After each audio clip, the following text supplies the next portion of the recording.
Subscribe कीजिए बिन Nasir network को और हमारी फैमिली का हिस्सा बनिए। रोंगटे खड़े कर देने वाली तहरीर सितारा। मेरा नाम कलीम हैदर है। मैं फौज में मेजर था।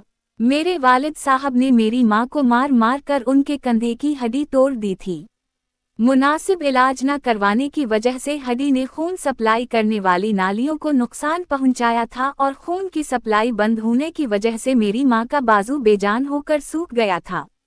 फिर जब मेरी मां को फालिज अटैक आया तो मैंने अपनी पोस्ट से इस्तीफा देकर मां की खिदमत का फैसला किया। बीवी की लाख कोशिशों के बाद भी मेरा दिल मुतमईन न हुआ और मैंने इस्तीफा दे दिया। मेरा ताल्लुक जिला टोबा टेक सिंह से है। मेरी मां की उम्र 13 बरस थी जब मेरी नानू का इंतकाल हुआ। मेरी नानू की वफात के बाद मेरे नाना ने मेरी मां की परवरिश का बेड़ा उठाया, मगर इन्हें जल्द ही यकीन हो गया कि वो या तो मेरी मां को कमा कर खिला सकते हैं या फिर उनके मुहाफिज बनकर घर बैठ सकते हैं। लिहाजा जब मेरी मां 16 बरस की उम्र को पहुंची तो मेरी मां का निकाह मेरे नाना ने अपने भतीजे, मेरी मां के चचाजाद से ये सोचते हुए कर दिया कि घर का देखा भाला लड़का है, मेरी बेटी को अच्छी तरह समझता है, मेरा भतीजा भी है इसलिए खुश रखेगा। मगर ये बात मेरे नाना की खाम ख्याली थी साबित हुई। मेरे नाना मेरी मां की शादी के बाद 1.5 बरस जिंदा रहे। इन 1.5 बरसों में मेरी मां 3 बार रोट कर अपने बाप की दहलीज पर आई। हर बार मेरे नाना ने अपने भाई, मेरे दादा की मिन्नत समाजित करके मेरी मां को वापस भिजवा दिया। 1.5 बरस बाद मेरे नाना का इंतकाल हुआ तो मेरी मां बिल्कुल लावारसा हो गई। मेरे दिधील वालों को खली छुट्टी मिल गई। अब मेरे वालिद मुहतरम के साथ साथ मेरी दादू और दोनों फूफियां भी मेरी मां को पेटने का कोई मौका हाथ से न जाने देती। यहाँ तक कि एक बार मेरे वालिद साहब ने जुमा की नमाज के लिए जाना था और मेरी मां तबीयत खराबी की वजह से उनके कपड़े इस्त्री करके ना रख पाई तो इस बात पर इन्होंने मेरी मां को कपड़े धोने वाले डंडे से मार मार कर उनके कंधे की हड्डी तोड़ दी। कंधे की हड्डी तोड़ने के बाद किसी डॉक्टर तक को दिखाने की जहमत ना की गई, बल्कि उल्टा मेरी मां दर्द से कराती तो उसे और पीटा जाता और बहाने खोर जैसे अलकाबात से नवाजा जाता, यहाँ तक कि मुसलसल हरकत में रहने की वजह से टूटी हुई हड्डी ने उंगलियों और बाजू को खून सप्लाई करने वाली नालियों को भी कट कर दिया। जब खून सप्लाई करने वाली नालियां कट हो गईं तो खून की सप्लाई आहिस्ता आहिस्ता उंगलियों तक पहुंचना बंद हो गई और बाजू बेजान होना शुरू हो गया। यहाँ तक बाजू बेजान होकर सूख गया और साथ ही लटक कर रह गया। जब मेरे दादयाल वालों को यकीन हो गया कि मेरी मां बिल्कुल मफलूज हो चुकी है तो इन्होंने मेरी मां पर बदकिरदार होने का इल्ज़ाम लगाकर उसे तलाक दिलवा कर घर से निकलवा दिया। जब मेरी मां को तलाक देकर घर से निकाला गया उस वक्त में अपनी मां के पेट में 7 माह का हो चुका था।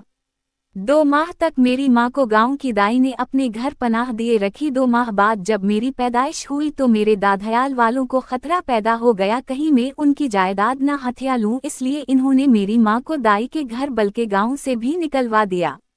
गांव से निकाले जाने के बाद मेरी मां के पास और कोई ठिकाना नहीं था, इसलिए मेरी मां मुझे कपड़े की एक गांठ में लपेटकर कभी दांतों की मदद से कभी कंधे से लटकाकर टोबा टेक सिंह शहर पहुंची और पहली रात मेरी मां ने मुझे लेकर एक गोश्त वाले फटे के नीचे गुजारी और सारी रात मेरी मां मुझे गोद में रखकर जागती रही ताकि कोई आवारा कुत्ता मुझे चबा न डाले। वक्त गुजरता है। पहले मेरी मां फ्रूट वाली रेहड़ियों के आसपास पड़ा गंदा फ्रूट उठाकर अपना पेट भरती है, फिर अल्लाह ताला के बनाए निज़ाम के जरिए इस खुराक को दूध में बदलकर मेरे लिए खुराक का बंदोबस्त करती है और मेरा पेट भरती। जब मेरी मां को बाजार में रहते कुछ अरसा गुजरता है तो मकामी दुकानदार मेरी मां पर एतबार करने लगते ही यूं इन्हें दुकानों में सफाई का काम मिल जाता है। दुकानों में मुझे उठाकर अपने पीछे झोली नुमा कपड़े में डालकर अपने पीछे लटकाने के बाद सिर्फ एक हाथ से सफाई करना बहुत मुश्किल हो जाता, इसलिए मेरी मां कुछ पैसे जमा करके ब्रश पॉलिश और हथौड़ी कील धागा और सोए खरीदने के बाद जूते सिलाई करने का काम शुरू कर देती है। मेरी मां मुझे गोद में लिटाकर एक हाथ और मुंह की मदद से जूते सिलाई करती है। कुछ खुदा तरस लोग मेरी मां को उजरत से ज्यादा पैसे दे जाते हैं, जबकि कुछ औबाश नौजवान जानबूझ सेवरेज की नाली में जूता गंदा करके मेरी मां को पॉलिश करने के लिए देते हैं और जब इस जूते को मुंह और कपड़े की मदद से मेरी मां साफ करती है तो मेरी मां की बेबसी पर हंसते हैं। खैर वक्त गुजरता रहा। मैं स्कूल जाने की उम्र को पहुंचता हूं तो मेरी माँ मकामी इमाम मस्जिद और चंद मुअज्जज लोगों के जरिए मेरे वालिद साहब से इस वादे पर शनाख्ती कार्ड की कॉपी ले लेती है कि मेरा बेटा बड़े होकर कभी दिधील की जायदाद में से हिस्सा तलब नहीं करेगा। शनाख्ती कार्ड की कॉपी मिल जाने पर मेरी माँ मुझे स्कूल दाखिल करवाती है।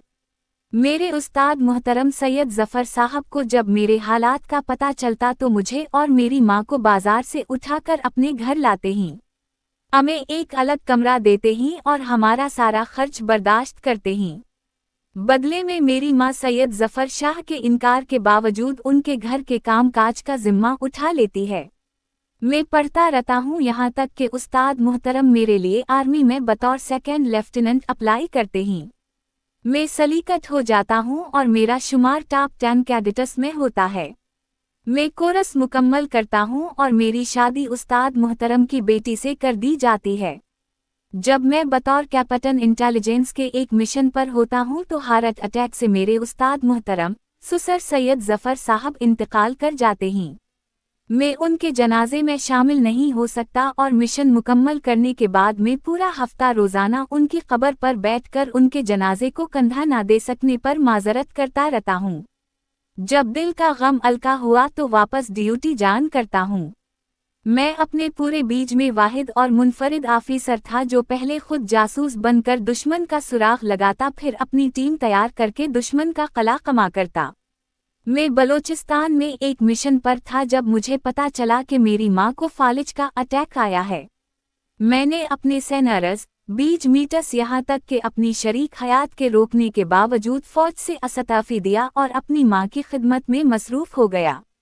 मुझे याद है कर्नल लतीफ़ और ब्रिगेडियर इम्तियाज़ ने मुझे कहा था इस फैसले के बाद तुम पछताओगे।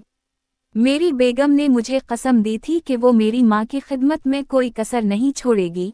मैं अपने ओहदे पर कायम रहूं मगर मेरा दिल नहीं माना। मेरे दिल में कहीं ना कहीं खलिश रहती थी कि मेरी माँ जो कुछ मुझसे कह सकती है वो मेरी बीवी से नहीं कह सकती। लिहाजा मैंने इस्तीफा दे दिया और खुद अपनी माँ की खिदमत करने लगा। मेरी माँ जब तक जिंदा रही मैंने शायद थी कोई रात घर से बाहर गुजारी हो, नहीं तो मैं 24 में से 18 घंटे माँ के साथ गुजारता था। मैंने छोटा सा गाड़ियों का शोरूम बनाया लिया जिस पर मुलाजिम बैठता था। मैं सारा दिन माँ के साथ गुजारता था। अल्लाह ताला ने मुझे माँ की खिदमत के सदक़ा में इतनी बरकत दी कि मेरे पास आज बैरून मुल्क नॉर्वे में 7 शोरूम हैं। आज पाकिस्तान में मेरी अपनी इंडस्ट्री है। मेरी माँ फौत हो चुकी है। मेरे बच्चे जवान हो चुके हैं। मेरी बेटी अमेरिका में ज़ेर तालीम है। दोनों बेटों ने तालीम मुकम्मल करने के बाद नॉर्वे में बिजनेस संभाल रखा है। मेरी औलाद मुंतज़िर रहती है कि कब उनके वालिदैन कोई हुक्म दे और वो बजा लाएं। कुछ अरसा कब्ल में अपनी बीवी के हमरा अमेरिका में अपनी बेटी को मिलने गया तो बेटी के कहने पर हम ओल्ड होम चले गए। वहां पर मुकीम एक पाकिस्तानी, जिसे शक्ल देखते ही मैंने पहचान लिया था कि वो ब्रिगेडियर इम्तियाज़ है, को देखकर मैं हैरान रह गया। पाकिस्तान में इसका रोब दबदबा, इसकी शान वाव शौकत सब कुछ अमेरिका में ख़त्म हो चुका था। वो बिल्कुल अदीवा का ढांचा था। मेरे लाख याद दिलाने पर भी वो मुझे नहीं पहचान पाया। इंतज़ामिया से पूछने पर पता चला कि उसका बेटा उसे यहाँ छोड़ गया था और इसकी मौत पर मुसलमानों के कब्रिस्तान में दफन करने की नसीहत कर गया था। ओल्ड होम से वापसी पर मैं थक कर अपनी राइश पर पहुंचा तो मेरी बेटी और बीवी ने मुझे दबाना और मेरा मसाज करना शुरू कर दिया था। मैं बना किसी कसम की नागवारी का इजहार किए पाँव की मालिश करती बेटी को देखकर सोच रहा था कि वाकई थी माँ बाप से हुस्न सलूक एक ऐसा अमल है जिसे आज आप लिखेंगे कल आपकी औलाद आपको पढ़कर सुनाएगी, और ब्रिगेडियर इम्तियाज़ की हालत ने मेरी इस सोच पर मेहर सबत कर दी थी। नोट सितारा, इस पैगाम को दूसरों तक पहुंचाइए, हो सकता है अल्लाह ताला किसी की जिंदगी को आपके जरिए बदल दे। सितारा।